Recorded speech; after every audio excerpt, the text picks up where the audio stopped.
demonstrated truth out of the scriptures, just like ancient forefathers. That's why they were persecuted, killed, because they were, man, they was cutting motherfuckers. Niggas. You know, they wanted to stone you outside. So it's the same thing today, in which people are throwing stones in the spirit by coming up against the apostles and, teaching the wayward doctrine. It's the same thing as the spirit. Yes. That's a false prophet, like a bad coach. It's preparing you for the wrong things. For failure, man. Here it is, you're going against, the number one pass offense in the nation, and you training for defense. You training for the run game. Yeah. You're training for the run. You got the number one, This nigga got 4, 5-star receivers spread out. And you've been, training for goal line, man. So when the game starts, cause ain't no more practicing when the game starts. You just got what you got. So when the family of the word hit, ain't gonna be no more trying to go back into the lab and tweak. No, you just gotta operate on what you got. And a false prophet, they're preparing you for something that ain't real. Because prophecy is the reality that's to come. So if you're being prepared for a false reality, when that real reality comes, you're gonna be unprepared, man. And this is what we're going to see amongst the masses of Israel with fringes on, okay? They know that they're Israelites, and they finna go into a live, situation without the preparation, man, and it shows, and it shows. When you haven't prepared, it shows. Like, I don't know if y'all seen Memphis, they got beat like that in the 70 today, man. 70. Yeah. But that nigga might be fired now. I don't know who Memphis coach is. That nigga might be fired now. But they show you that when you go into a situation unprepared, you can't call timeout. It's only so many timeouts you can call out. No, you gotta play this game. What you got, bro? Get your ass in there. Let's see what you can do. The test coming, like the brother said, it was a preparation stage that we in now. And which, like the scripture say, the just shall live by faith. So when these times in which resources gonna be dire, Jake's food, compromise, benefits, whatever, you gonna have to lean on something. And that's what the scripture provides, man. And Jake, by warning them, expose them to the power of Yahweh Shema Shai and what he can do in these times. You have ancient forefathers who went through certain things in which we hold on to. Someone cast into prison, delivered by angels, delivered from the family, of course. Different things that transpired in which we lean on things, in the times that are coming. Because we're not going to have anything, man. The Lord going to cause Esau to strip everything back at a level playing field, bro. You know what I'm saying? In which now, your stability is going to, depend on it's going to either be on American system, Esau in this system, or, the test on the outside. Just got real quick. This Romans 15:4. Yep. For whatsoever things were written aforetime were written for our learning, that we through patience and comfort of the scriptures might have hope. Right, might have hope, see comfort of the scriptures. So we go back into the ancient accounts, right, and see how they display patience at the time of tribulation or whatever. And we apply those things to our daily life, through the spirit. So when the Lord delivers us out of those situations, then that's a small testimony that, hey, the Lord can do this in these mighty situations as well. And that's what builds us up in faith. See? It's like studying the game film. Yeah. So you look at our forefathers of old and see how they reacted, in affliction. See how they reacted when, it was against our lives. And we gauge how we react in real time. Because if you think about Eleazar, Daniel, the 3 Hebrew boys, man, even Susanna, they stood on business, man. They were like, well, look, I'm going to die for righteousness, man. Their mind was made up. They was unmovable. They gave themselves to the mercy of Yahweh by Shema Shai when everything was stacked against them, man.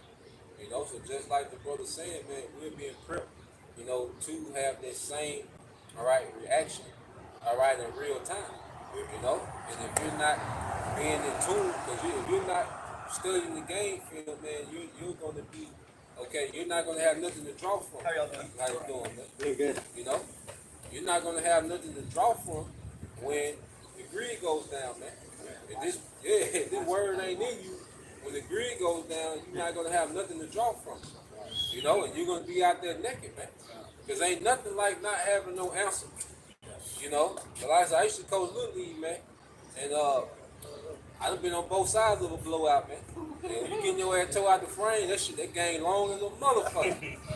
Damn, these niggas won't stop scoring. Yeah. And you ain't got no answer. Yeah, the parents behind you on your ass got that. That shit terrible. Well, you got no answer for this shit like that. Damn. You know? That shit terrible, man. So, yeah, that's how it's gonna be real time. If you ain't prepared, you ain't gonna have nothing to draw from. You know? Yeah, bro. Book of Isaiah, chapter 33 and verse 6. And wisdom and knowledge shall be the stability of thy time. Yeah, what time though? The time of Jacob's trouble. You see? The report, prophecy. The Lord is warning, man. He's warning that evil times are coming. So this is the preparation stage right here. Yeah. It's like if I make scripture says she is more precious than rubies. You know, scripture talking about wisdom, man. You know, it said nothing can compare to her. You know, so this is the most precious thing that you can get right now, man. It's the true wisdom, knowledge, and understanding of the scripture, man. You know, read on, it says, the strength of salvation, the fear of the Lord, Yahweh Shem Yahushua, is his treasure. Man. Just like the brother was going into, you know, you don't put nothing in, you know, you ain't gonna get nothing out, man. You know, so now is the time to be laboring for Yahweh Shem Yahushua. You know, what they say in the world, you don't work, you don't eat. You know, you don't grind, you don't shine. You know, so if you ain't working for Yahweh Shem Yahushua, man, you ain't putting nothing in. You know, you ain't gonna get nothing in return, man. You know, it said the fear of the Lord is his treasure, man. You know, to fear the Lord, man, is a precious thing. To fear the Lord is the beginning of wisdom. You know, and to fear the Lord is the beginning of knowledge, man. You know, so that's how you attain wisdom, man, by fearing Yahweh Shem Yahushua. Yeah, because I made, like brother brought out, you said more pressing than rubies. Come. Yeah, because basically everyone pretty much leans on with money for comfortability in a sense. You know what I'm saying? So if we can get what's it? That's 12. So, yeah, because you know you got a lot of people put their stock into the currency, the dollar, the bag, also however it comes. You know what I'm saying? But it's gonna go digital, as we know. So that's gonna be their go-to. You know, their escape card out of trouble. Which that's not going to sustain in these times. Like 7, 12.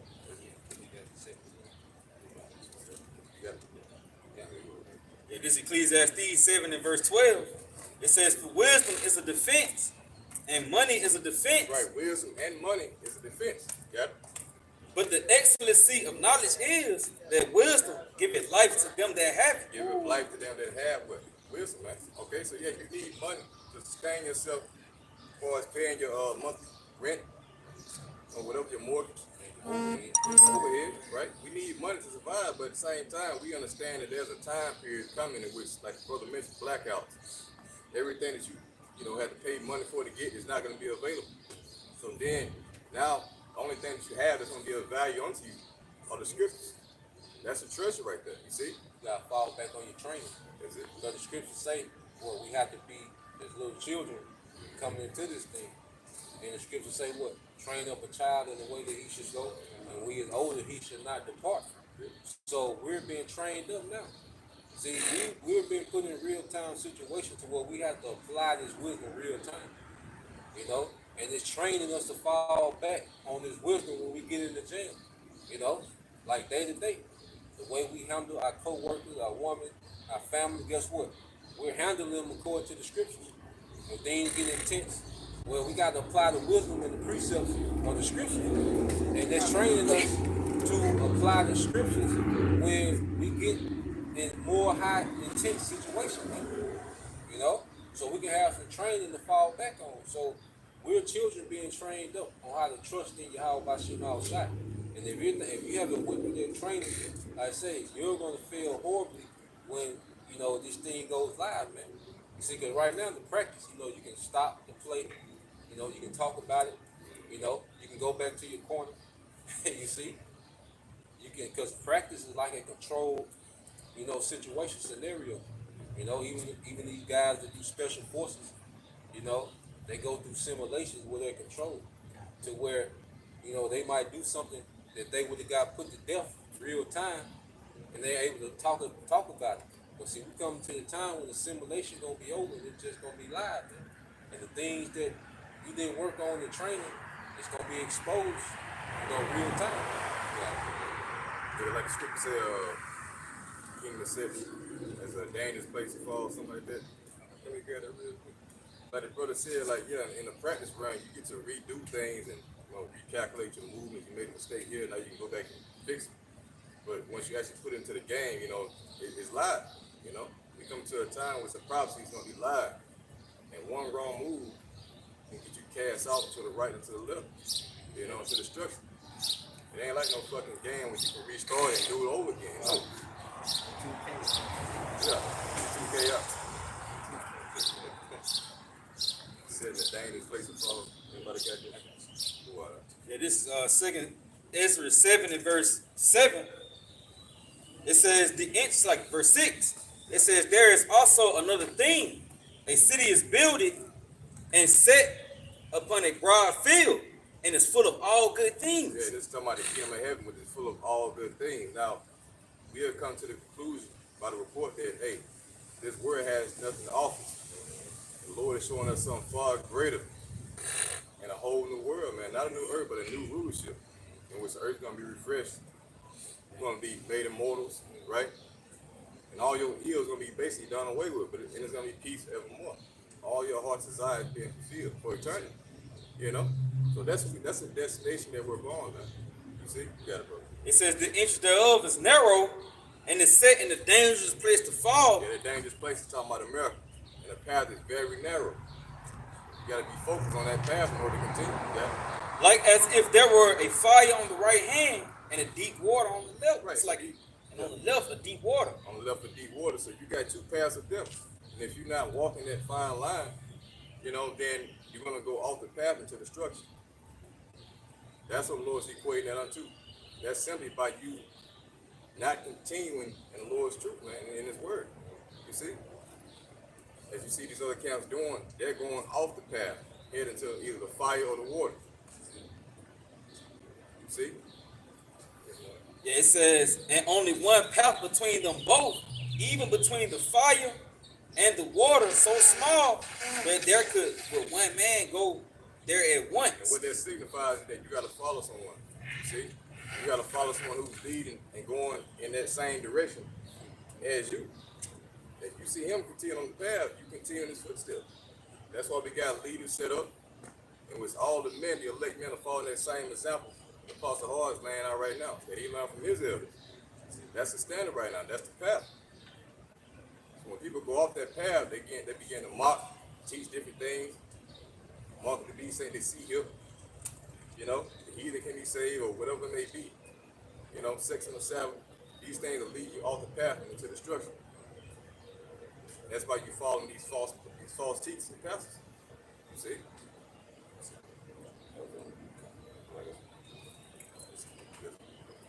This is Philippians 3 and 13. Brethren, I count not myself to have apprehended, but this one thing I do, forgetting those things which are behind and reaching forth unto those things which are before.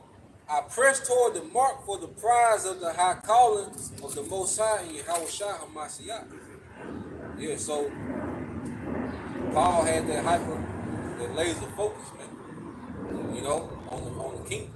His mindset was pressing towards that mark. And he was forgetting everything that was behind him. He wasn't looking back. He was hyper focused on that one thing, man.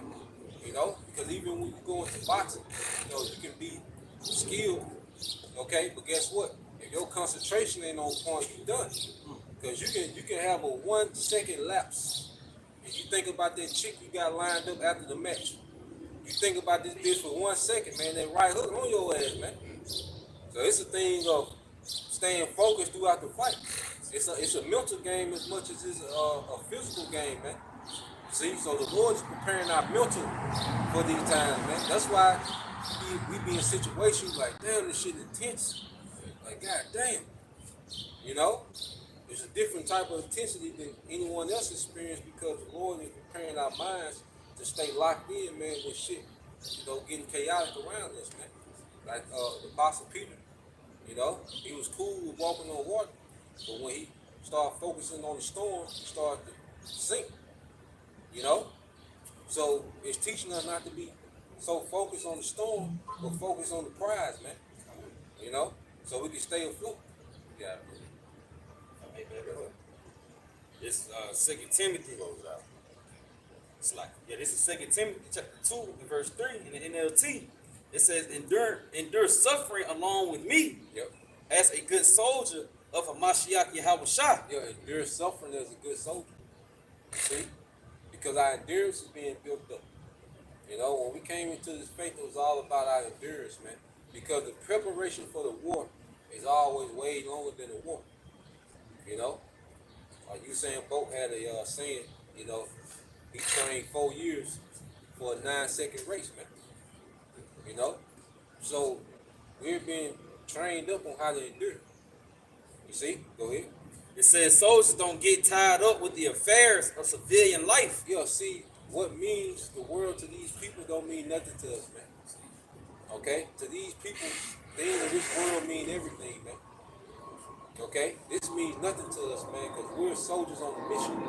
Okay? So the affairs that these people, these regular citizens are occupied with, they mean nothing to us, man. Okay? We could give a damn about the outcome of the things that people care about the most, man. Okay? So we're not caught up in the affairs, man. We have, certain interests that brothers are into. So overall, it doesn't sway our belief. And we're not entangled in those things till we get knocked off the mission, man. Go ahead. For then they cannot please the officer who enlisted them. Yep. And the athlete cannot win the prize unless they follow the rules. Yeah, so the officer that enlisted them is Yahushua. And the prize is the kingdom. So we've been called to be tapped into a mission, man. And we can't get sidetracked with side missions, man. The Lord give us, leisure every now and then, little downtime to do particular things, unwind a little bit, okay?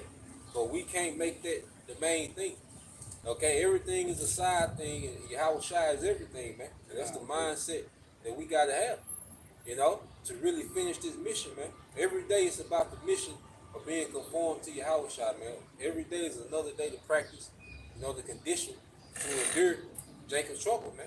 Because say, he that endured to the end shall be saved, man. So we want to endure to the end, and get that reward, man. See, you got it, bro. If I may add, like the scripture says that, let's get that real quick, man, off of that Mark 8:35.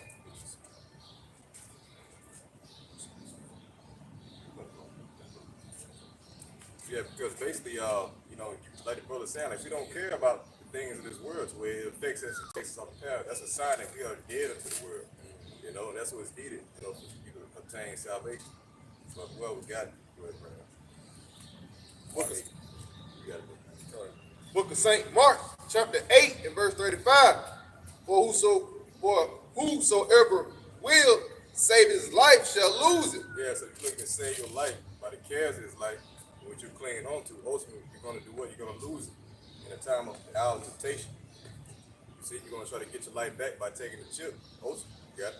But whosoever shall lose his life for my sake and the gospel's, the same shall save it. Right, so you really got to have a carefree spirit concerning the things of this life, family, your job, resources, houses, whatever it may be you got, man. Like, that shit don't mean nothing when it comes to the kingdom of heaven.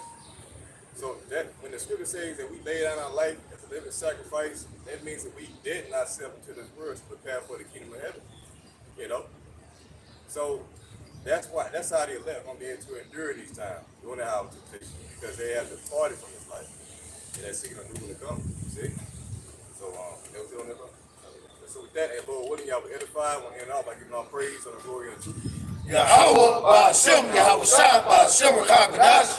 Double honor to the apostles and the elders of the great millstone and told the truth. Much respect to the Akim I believe in his work. And peace and salutations to the hopeful day that are scattered abroad. So you can say shalom. Shalom tonight. That's it.